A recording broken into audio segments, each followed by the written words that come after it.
You are watching the National News Desk, America's News Now.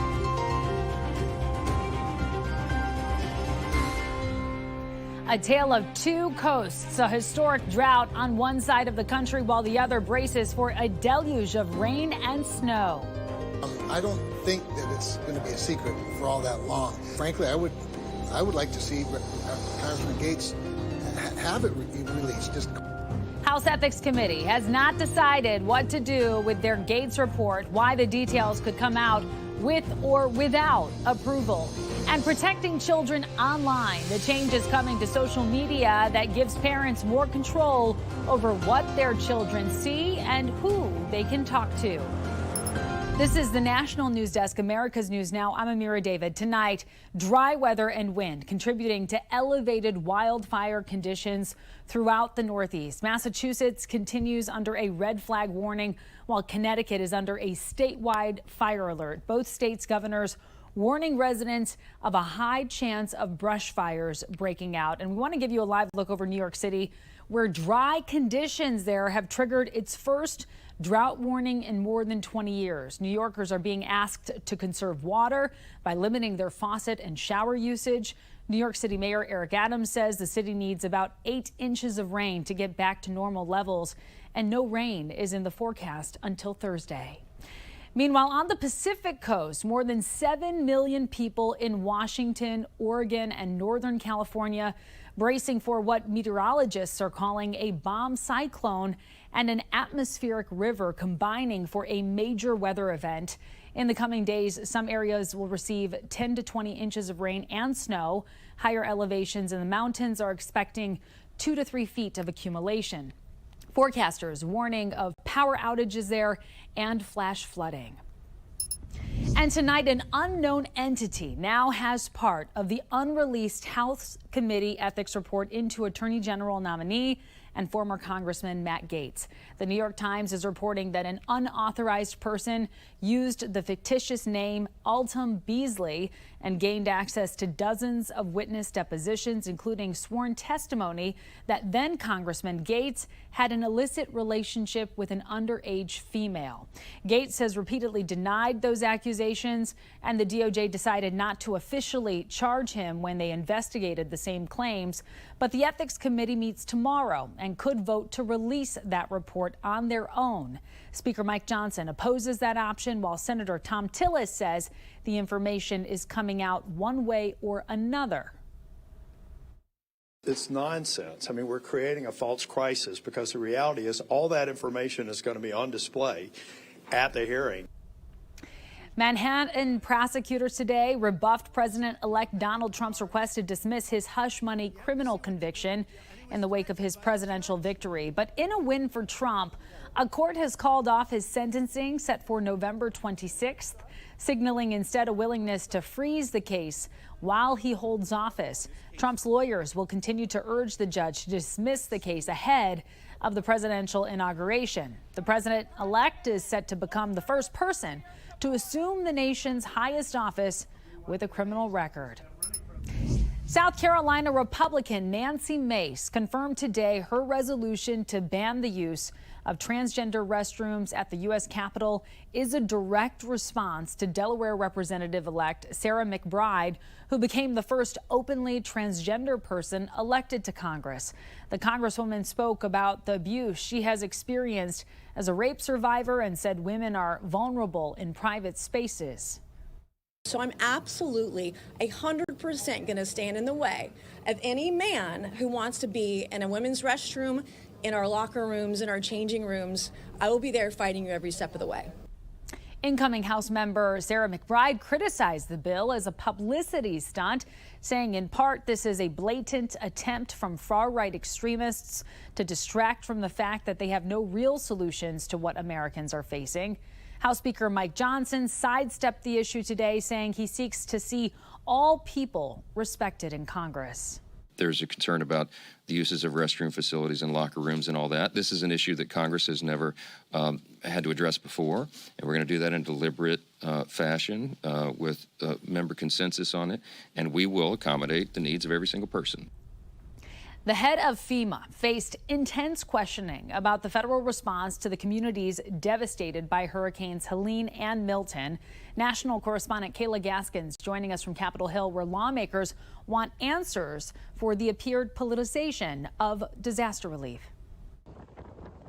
After Hurricane Helene tore through the southeastern United States, it looked like somebody just came and dropped bombs everywhere. It took FEMA quite a long time to reach some rural mountain communities. The first 7 days we were here, I didn't see anyone from FEMA or anything like that. On Tuesday, FEMA Administrator Deanne Criswell sitting before two separate congressional committees to address lawmakers' concerns. I can't wrap my head around the fact that the federal agency charged with leading our response to disasters cannot seem to maneuver to homes in the mountains of western North Carolina. Both Democrats and Republicans demanding answers about alarming reports FEMA skipped over homes with Donald Trump signs when responding to Hurricane Milton in Florida. This was a bad mistake, legally and constitutionally, which violated the core mission of FEMA and every federal agency to work on behalf of all Americans. Last week, FEMA fired the supervisor who gave the order, but the woman maintains she was simply following FEMA protocol. I'm certain I'm being scapegoated, basically leave me out to be scrutinized and lie and tell the American people I was working on my own volition.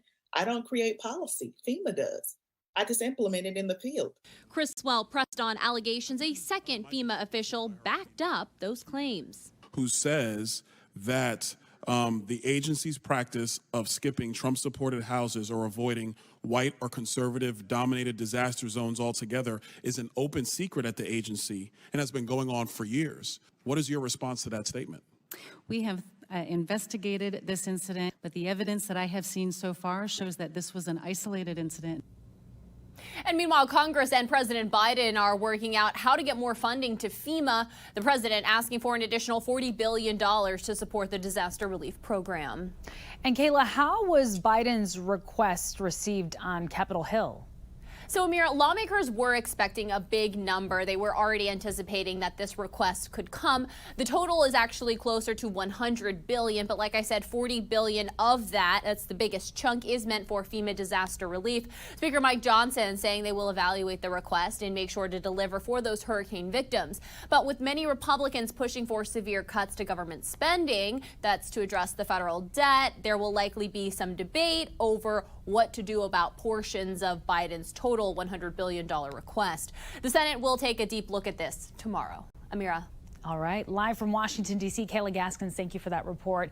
At least 2 people are dead, 1 other injured after a house exploded in Ohio's Tate Township today. Firefighters have not confirmed the identities of the bodies, but neighbors say a couple did live at that home along with dozens of cats. They also said they saw an HVAC worker at the home who made it out safely but was taken to the hospital after their hair caught on fire. And you're taking a look at Ring video of the explosion. You just see it right there. It is unclear what the exact cause of this was. The shockwave was felt around the neighborhood.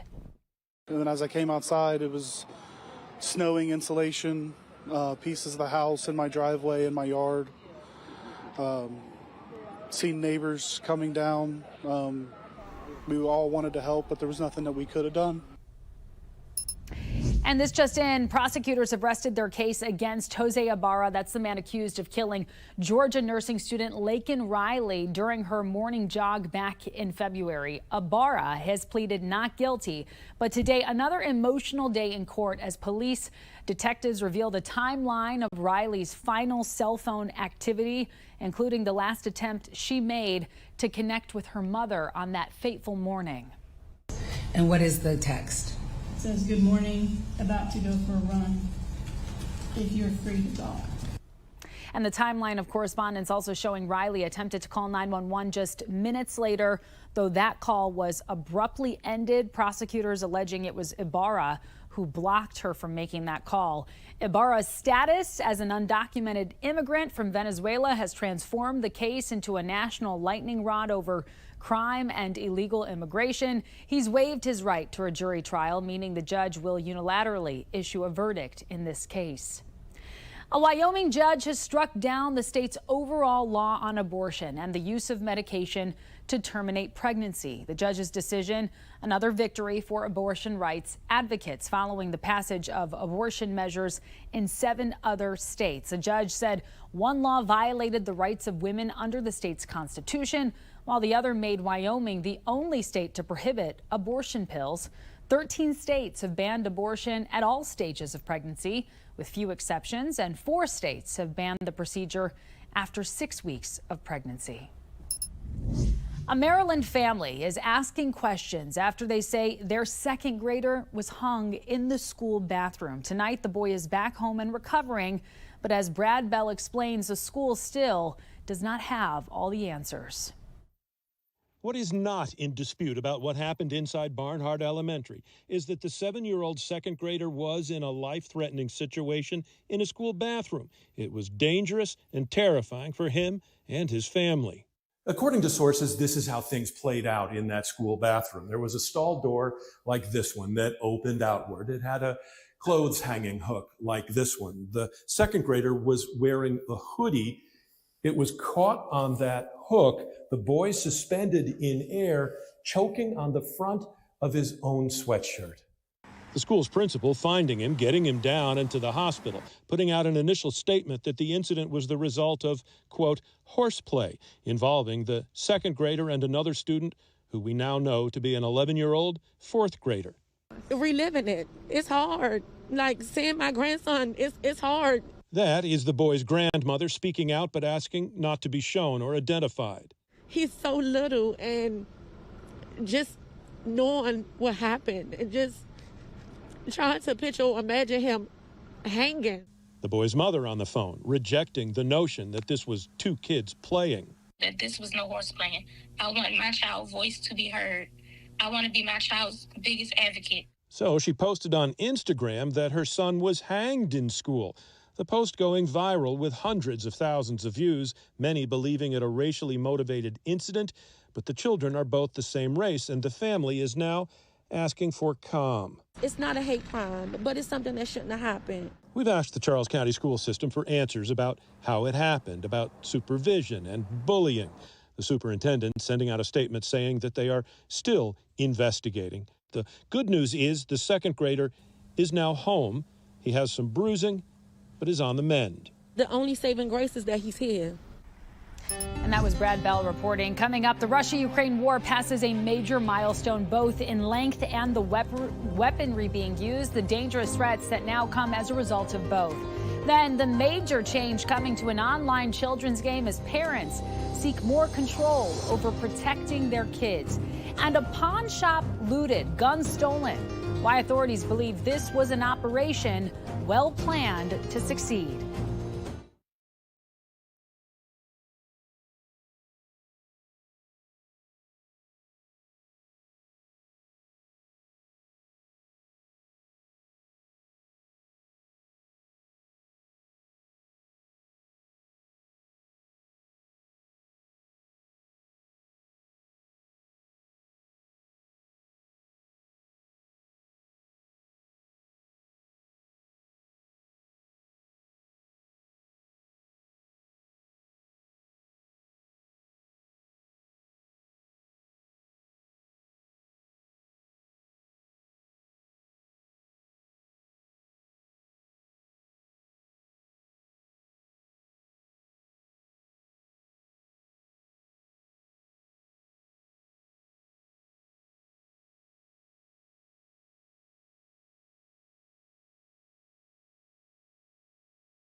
Welcome back. Tonight, Russia's war in Ukraine hitting a grim milestone. The conflict underway now for 1,000 days. And here's Ukrainian President Volodymyr Zelensky addressing the European Parliament.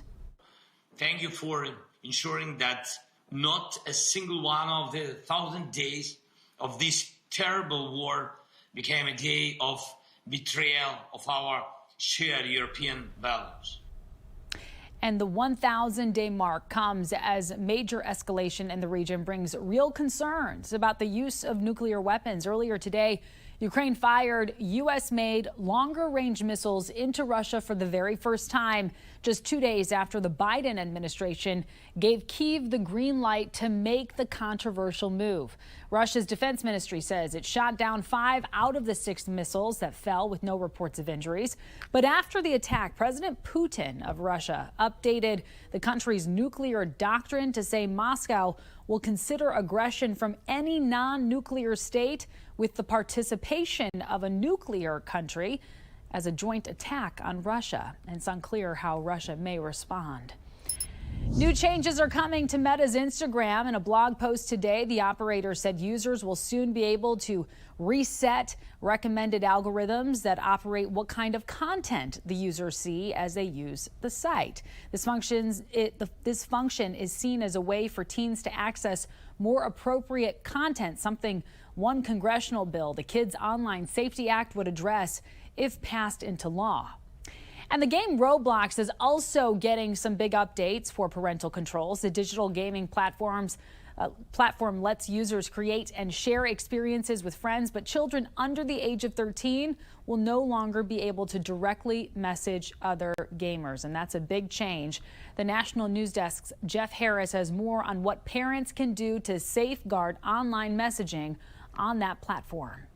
Parents can expect to be much more hands-on. The new updates are all about safety and security, including giving parents control over daily screen time and allowing them to monitor their child's activity remotely. Pamela Wisniewski isn't just a computer science expert, but also a mom to a 10-year-old daughter who plays Roblox. She's actually in the other room playing it right now. Roblox is a digital gaming platform that lets users create and share experiences with friends. But Wisniewski says, as a parent, a real concern is who kids are sharing with. Young children are oftentimes in the same games interacting with adults. In an effort to protect younger gamers, Roblox announced new updates to give parents more power over their child's account, including limiting screen time, remote access, and access to their friends list. I think anything these platforms are doing to try to make them safer is a step in the right direction. David Schweidel, a marketing expert, tells us Roblox making these safety changes is similar to what Meta announced earlier this fall with Instagram Teens. We're going to create more tools that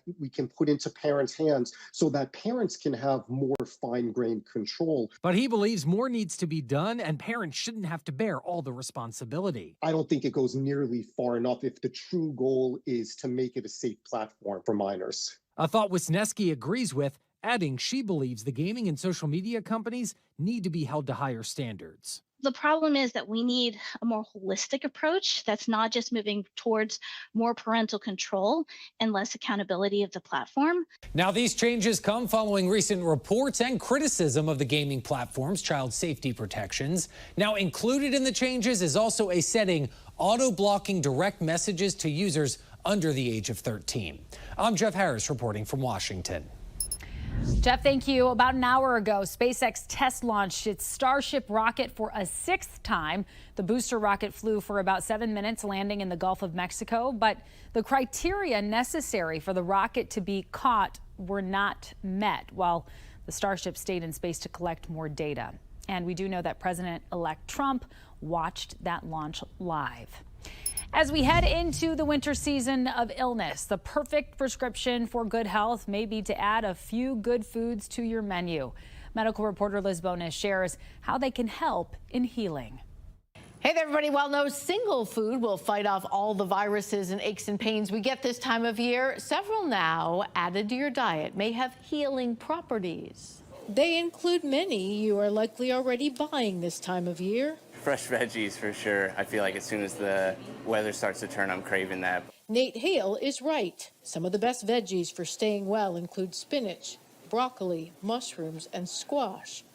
Laura Riley, the co-owner here at Ohio's Madison's at Findlay Market, says some of her favorites, the winter squash, like your butternut squash, honey nut, acorn, the different varieties of those, are easy to fix and prepare too. Some of them you can eat the skin as well, so you can cut it up and roast it. Some of the fruits with healing properties this time of year include berries, such as cranberries. They can help your urinary tract.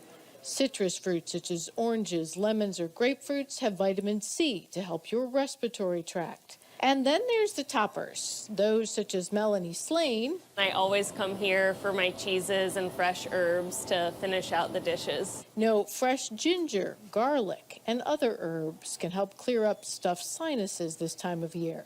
And finally, don't underestimate the power of color. Beets, apples. The red has quercetin. It's a plant pigment that, no matter how you slice it, some people use them to make pies, works with other foods to help everything from your heart to healing aching joints. Now, one of the things you'll notice about these healing properties in these foods is that we usually do eat some of these this time of year. And that's one of the reasons it's often recommended that you eat by the season. With your health news, I'm Liz Bonus reporting. Liz, thank you. Coming up, the hot button issue that caused one Christian high school in California to forfeit their place in a volleyball playoff game. We're back in just 90 seconds.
We have reporters all across the country in your neighborhoods covering the issues that matter most to you. We're taking the pulse of America, and we begin in Ohio with a pawn stop robbery caught on camera.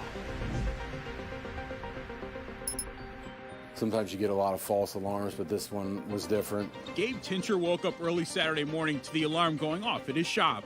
The alarm company could hear voices on the cameras. We take a lot of precautions with security and take very seriously the responsibilities of being a gun dealer. A stolen car is seen on security camera video slamming through the metal gate on the front door. 3 thieves run in behind and start smashing display cases. In less than a minute, they were in here and smashed one showcase, the only showcase we had a few guns in. In under 60 seconds, the crew got away with over a half dozen guns.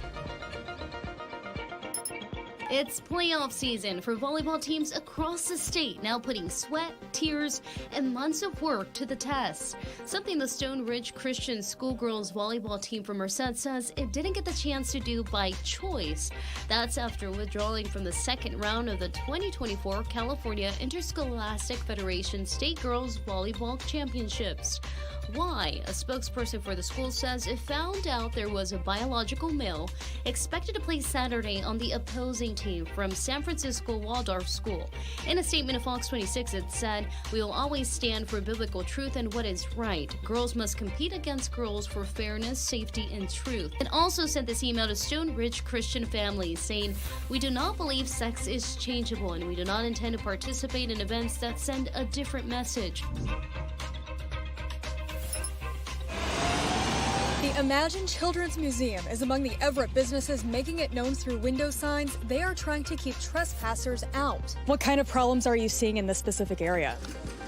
Same ones you are. People laying on the sidewalks, passed out. This is a mess.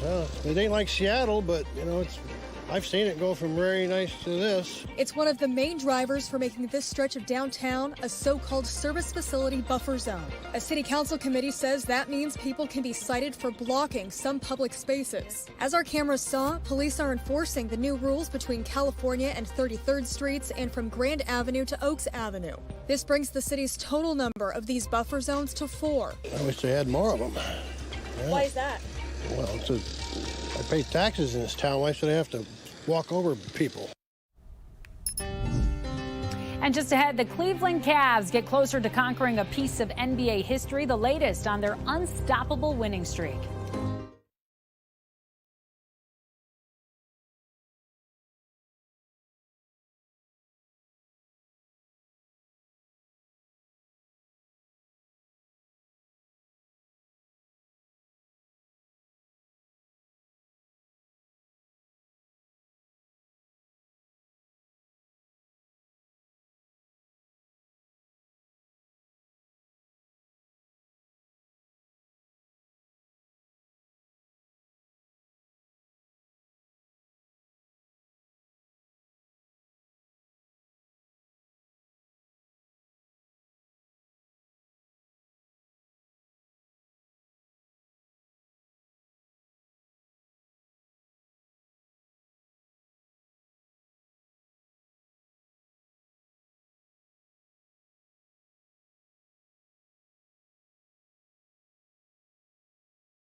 In a little more than a half hour, the Cleveland Cavaliers tip off against the reigning NBA champion Boston Celtics, putting their perfect record on the line. That's because the Cavs are 15-0. A win tonight, and Cleveland will have the second best start of an NBA season in the league's history. The 2015-16 Golden State Warriors have the all-time record of 24 wins before a loss. That team also set the all-time record for wins in a season with 73.